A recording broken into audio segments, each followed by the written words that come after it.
I come at you today from a point of humility, of being humble, and speaking to you as somebody that has probably more experience in the white nationalist movement than 90% of the guys and ladies that are involved in it today. You know, I've been there.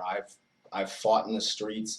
I've battled the people on the far left, and now I see the error of that. It's a vicious cycle. So to the people on the right and the people on the left, this constant battling, it's the same thing we're seeing today, you know, with the Democrats and the Republicans. You know, I mean, several years ago, you know, it wasn't as big of an issue, but now it's so volatile. The political climate, the landscape is so volatile that, you know, if you're voting Republican, there's people calling you a Nazi. I was a Nazi. You know, and I can tell you that we didn't identify with the Republicans in hardly any way at all.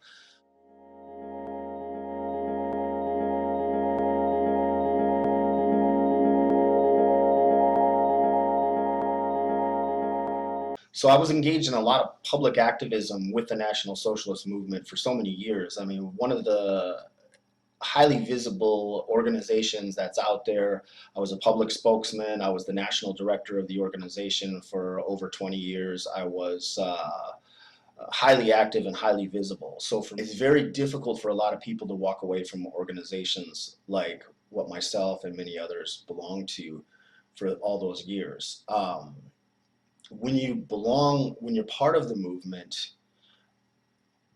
just about everybody you know is involved in it, all of your friends, and quite often it feels and functions like a family unit. I mean, these are all the people that you know. One of the things we are doing with Parallel Networks and Light Upon Light is providing an alternate course for people that are coming out of extremist movements. And when I talk about extremist movements, I know a lot of people out there are watching this and looking at this going, well, why is he just talking about white nationalism?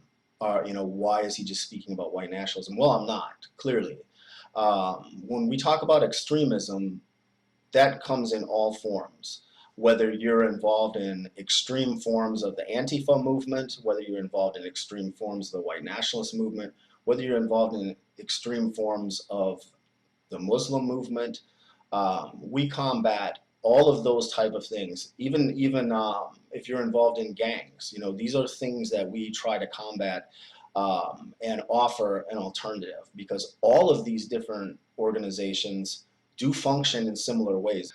What we're trying to do is offer those people an alternate path, something that they can focus upon, something that's good, and, you know, to bring them away from those type of movements. You know, one of the things that someone had said to me, they said to themselves, what good things has the movement brought to me? This individual that contacted me said that the movement had brought no positive things to their life, you know, being a part of it.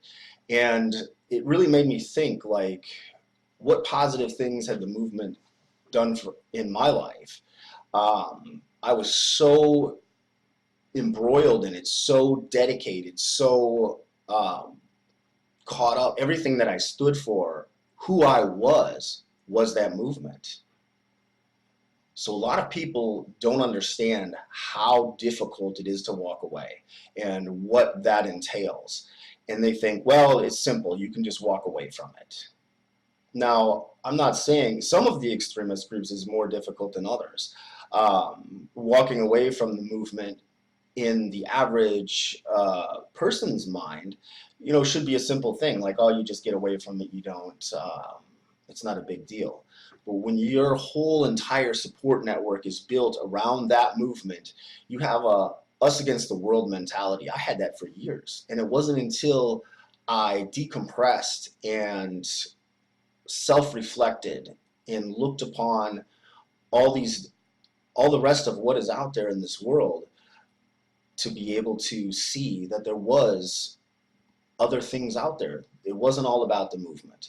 It's not all about that struggle or that fight. The biggest and most important thing, and why I support the Light Upon Light platform, is the fact that Light Upon Light is not just saying get out of the movement and do something else. They're providing a support network, an alternate choice to those individuals that are coming out of that world. The biggest risk we face with people that are coming out is that they don't have that option, that they don't have that choice of going somewhere else and having another mission in their life that replaces what they lost when they left the movement. And you look at all of the negative things that being part of an extremist group, no matter which side you're on. I mean, I was out there in the streets battling with the far left for many, many years.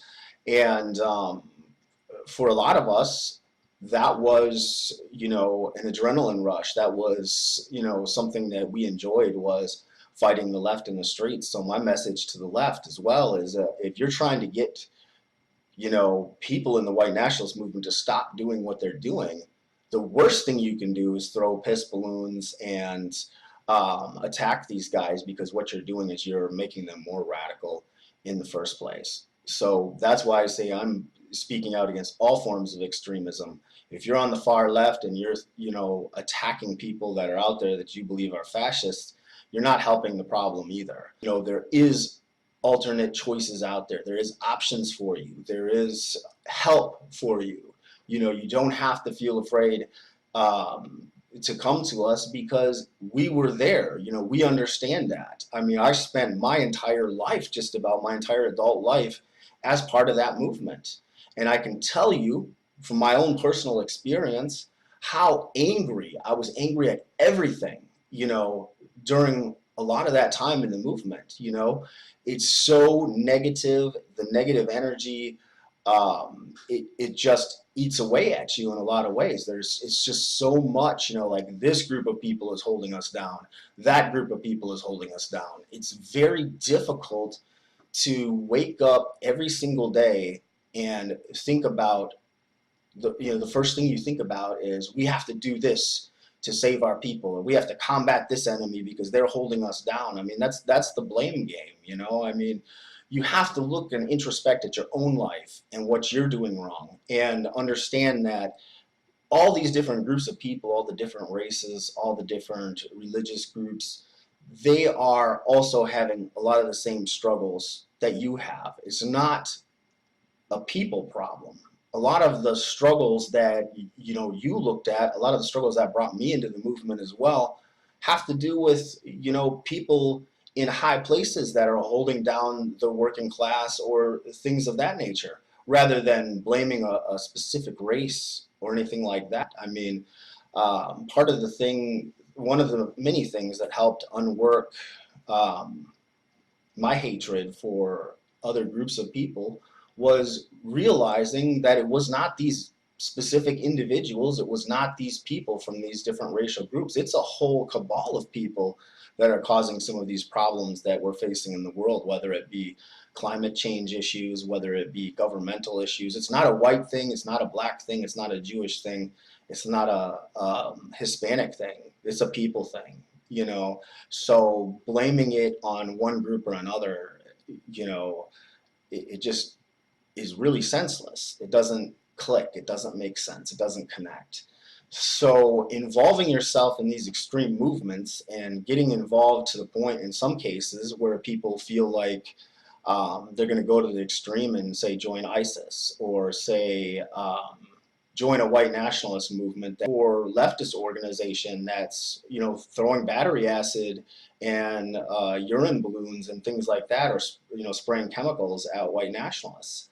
You know, I experienced that firsthand from being in the nationalist movement and being attacked by people on the left. I've got the scars to prove it. The political climate is so volatile today.